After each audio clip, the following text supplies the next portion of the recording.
గుండె మూలుగులు చూసేటి మూడో కన్ను స్టెథోస్కోపు. గుండె మూలుగులు చూసేటి మూడో కన్ను స్టెథోస్కోపు అంటారు ఊటుకూరి వరప్రసాద్ గారు. గత వారం మనం స్టెథోస్కోపు అనేటువంటి అంశం ఇచ్చినప్పుడు దాని మీద వచ్చిన కొన్ని హైకుల్లో ఈ హైకు విశ్లేషణకు ఎంపికైంది. Of course, it is defined what a stethoscope does.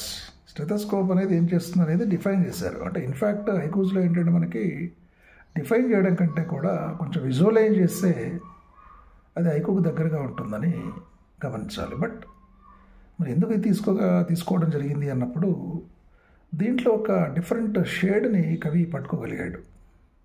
గుండె మూలుగులు చూసే మూడో కన్ను అన్నాడు. అంటే stethoscope has been compared to third eye, మూడో కన్నుతోటి పోలిక చేస్తూ చెప్పాడు. కన్ను అన్నప్పుడు చూడటం, అంటే గుండె మూలుగులు చూసే మూడో కన్ను స్టెథోస్కోపు అంటారు వరప్రసాద్ గారు. అంటే ఇక్కడ కొంచెం పొయటిక్ టింట్ అనేది దీంట్లో ఉండిపోయింది. నిజానికి మూడో కన్ను అని రెండవ పాదంలో అన్నప్పుడు గుండె మూలుగులోనేమో శబ్దానికి సంబంధించినటువంటి అంశం, మూడో కన్ను అన్నప్పుడు దృశ్యానికి సంబంధించినటువంటి అంశం. అంటే శబ్దానికి సంబంధించినటువంటి అంశాన్ని దృశ్యానికి సంబంధించినటువంటి మరో అంశంతో జెక్స్టాపోజ్ చెప్పడం ఆ టెక్నిక్ బాగా అనిపించింది. అందుకని ఇక్కడ ఒక పొయిటిక్ మూమెంట్ అనేది వచ్చింది దీంట్లో. అందుకని ఈ ఐకును మనం తీసుకోవడం జరిగింది. కాబట్టి గుండె మూలుగులు చూసే మూడో కన్ను స్టెథోస్కోపు అని. గుండె మూలుగులు చూడటం అంటే గుండె మూలుగులు వినిపిస్తుంది మనకి, కానీ ఎప్పుడైతే stethoscope has been compared to third eye కాబట్టి మూలుగులు అనే శబ్ద విషయాన్ని మరి మూడో కన్నుకు సంబంధించిన దృశ్యంతో జక్స్టాపోజ్ చెప్పడం అనేది ఇక్కడ టెక్నిక్. ఆ టెక్నిక్ దీంట్లో ఉంది కాబట్టి it has become effective haiku అనమాట. అంటే దీన్ని మనం ఆంగ్లంలో సినస్థీషియా అంటాం.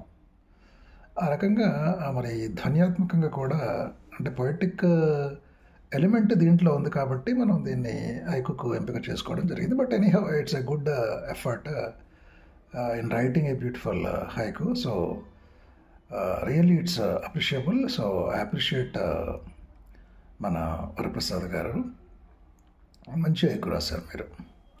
సో ఇట్ ఈజ్ ఏంటంటే జస్ట్ ఎట్లా మనం అనలైజ్ చేసుకోవచ్చు హైకూస్ని, తర్వాత హైకూస్ పట్ల కొంచెం అవగాహనను ఎట్లా మనం కలిగించవచ్చు, ఇంకా మంచి హైకులు రాసుకోవడానికి ఇది ఎట్లా ఉపయోగపడుతుంది అనే అంశంగా తీసుకుని మాత్రమే ఇది మన అభిప్రాయాలుగా విశ్లేషించుకోవడమే తప్ప ఇదే అల్టిమేట్ అని మాత్రం ఏం కాదు. బట్ ఎవరో ఒకరు చిన్న ప్రయత్నం చేయాలి కాబట్టి మరి ఇటీవల మనం హైకు కవిత్వ పాఠశాల ద్వారా మరి ప్రతి వారం కూడా ఇప్పుడు మా నరేష్ చారి గారు కానీ ఇంకా మిగతా మిత్రులు కానీ నాతో సహకరిస్తూ ప్రతి వారం మనం పోటీలు నిర్వహిస్తున్నాం. తర్వాత వాటి మీద విశ్లేషణతో కూడినటువంటి ఫలితాలు కూడా అందజేస్తున్నాం. ఈ విషయంలో నరేష్ చారి గారు ఒకరోజు ఒక వారం, తర్వాత నేను ఒక వారం అట్లా చేస్తూ వెళ్తున్నాం. అల్టిమేట్గా ఏంటంటే మనం తెలుగు సాహిత్యంలో హైకుకు అంటూ కొంత చరిత్ర ఉంది. బట్ ఇంటర్నేషనల్గా ఆంగ్లంలో వచ్చినప్పుడు అది చాలా బ్రాడ్ స్పెక్ట్రమ్ ఆఫ్ ఐడియాలజీస్ అనేది బ్యూటిఫుల్ పోర్ట్రేస్ మనం చూస్తాం ఇంటర్నేషనల్ స్థాయిలో. బట్ అట్లానే మనం తెలుగులో కూడా కొంతవరకు ఇంకా ప్రయత్నం చేద్దాం అనేటువంటి పద్ధతిలో ఇది మా యొక్క చిన్న ప్రయత్నం అంతే. ఇట్లా వారం వారం మరి హైకు పోటీలు నిర్వహిస్తూ వాటి మీద విశ్లేషణ కూడా నేను చేస్తూ ఉంటాను. ఇవన్నీ కూడా నా యూట్యూబ్ ఛానల్ ద్వారా మీకు వినిపిస్తూ ఉంటాను. సో కాబట్టి హైకుల గురించినటువంటి నా ఈ చిన్న విశ్లేషణ అవగాహన కోసం వినిపిస్తున్నటువంటి నా విశ్లేషణని మీకు నచ్చినట్లయితే మరి దయచేసి సబ్స్క్రైబ్ చేయండి నా యూట్యూబ్ ఛానల్ చిత్తలూరి_SN. నమస్తే మిత్రులారా.